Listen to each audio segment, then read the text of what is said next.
और अगला सवाल कि क्या अमेरिका को अपना भरोसेमंद साझेदार मानना चाहिए? लोग क्या सोच रहे हैं? 22% कह रहे हैं कि हाँ पूरी तरह मानना चाहिए, 41% कह रहे हैं कि हाँ लेकिन थोड़ा नहीं, बिल्कुल नहीं 33% और पता नहीं कहने वाले 4%। यानी कि यहां पर देखिए मिलीजुली प्रतिक्रिया लोगों की है, क्योंकि 41% जो कह रहे हैं कि थोड़ा ही है, लेकिन बिल्कुल नहीं कहने वाले 33% भी हैं।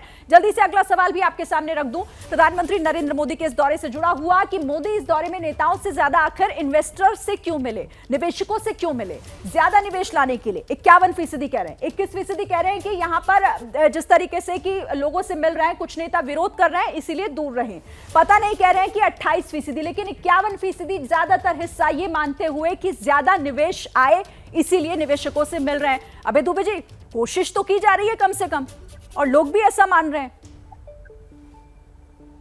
ये बिल्कुल, और स्वाभाविक परिस्थितियां भी बन रही है। ये भी बता दूं मैं कि जो जियोपॉलिटिकल सिचुएशन अभी पूरे विश्व में निर्मित हुई है, उसमें यूरोपीय और अमेरिका और यूरोपीय देश भारत में निवेश करना चाहते हैं, इसमें कोई संदेह नहीं, क्योंकि वो चीन में बहुत बड़ा इन्वेस्टमेंट बीते 2 दशकों से इन देशों ने किया है। और जब संबंध एक नया अलाइनमेंट दिखाई दे रहा है उनको, रशिया, पाकिस्तान, चाइना, तो यूक्रेन वॉर की वजह से भी वहां पर एक अनरेस्ट है।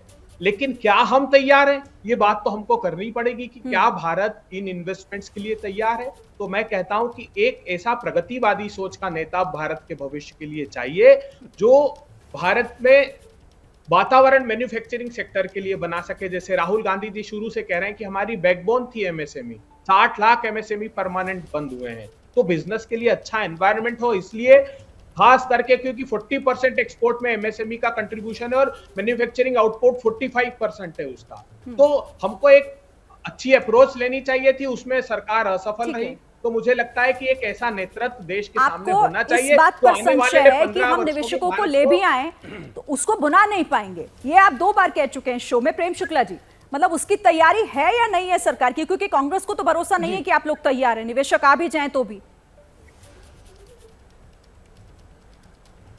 देखिए, कांग्रेस तो यही बात करी, जिसको फ्रेजाइल 5 जिसके जमाने में जिन डॉक्टर मनमोहन सिंह को भारत के आर्थिक सुधारों का मसीहा करके प्रचारित करने का प्रयास हुआ। हालांकि लाइसेंस परमिट राज जब इस देश में लागू हुआ 1971 में, तो ही डॉक्टर मनमोहन सिंह तत्कालीन प्रधानमंत्री श्रीमती इंदिरा गांधी के इकोनॉमिक एडवाइजर थे। जब इस देश में जो है तमाम लाइसेंस और करके कुछ लोगों घरानों को दिया जाता था, तब उस गिरोह में डॉक्टर मनमोहन सिंह, राजीव गांधी, श्रीमती इंदिरा गांधी के सलाहकार ही बैठे थे। लेकिन जब आर्थिक उदारवाद के मसीहा के कार्यकाल में फ्रेजाइल 5 कही जाती थी भारत की व्यवस्था, आज वो टॉप 5 में है।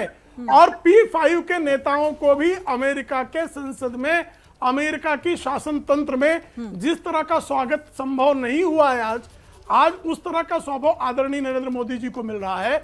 140 करोड़ भारतीयों का जिस तरह से स्वागत अमेरिका कर रहा है। और 1962 में जनाब, जब भारत पर चीन ने आक्रमण कर दिया, तो जो श्रीमान नेहरू सोवियत संघ के पाले में थे, वो रो रो कर पत्र लिखते थे इसी अमेरिका को, क्योंकि अमेरिका आपको 1950 से कह रहा था कि भाई आपको हम तिब्बत के मामले में समर्थन देने को तैयार हैं, आप क्यों नहीं लेते। तिब्बत जो है, जो भारत का अंग था, उस तिब्बत को आपने जब चीन के जबड़े में डाल दिया, उसके बाद वो अरुणाचल प्रदेश में किस बात का क्लेम करते हैं? वो साउथ तिब्बत होने का ही क्लेम करते हैं ना। वो पंडित नेहरू कांग्रेस की तरफ ही ये सवाल मोड़ दिया और उंगली उस तरफ कर दी है, तो उंगली उठाई अभय दुबे जी ने भी, वो भी इस पर जवाब देंगे। जैसे ही घड़ी का काटा दोपहर 2:30 पे आए, बबीता जी का दिल सास बहू साजिश के लिए मचल जाए। और ये है इनकी बहू, पूरे दिन ऑफिस की टेंशन हो जाए गॉन जब ये करें अपना फेवरेट शो फ्री टाइम पे ऑन।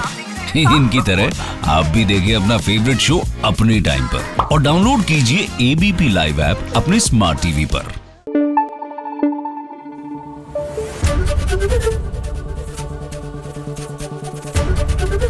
एबीपी न्यूज आपको रखे आगे।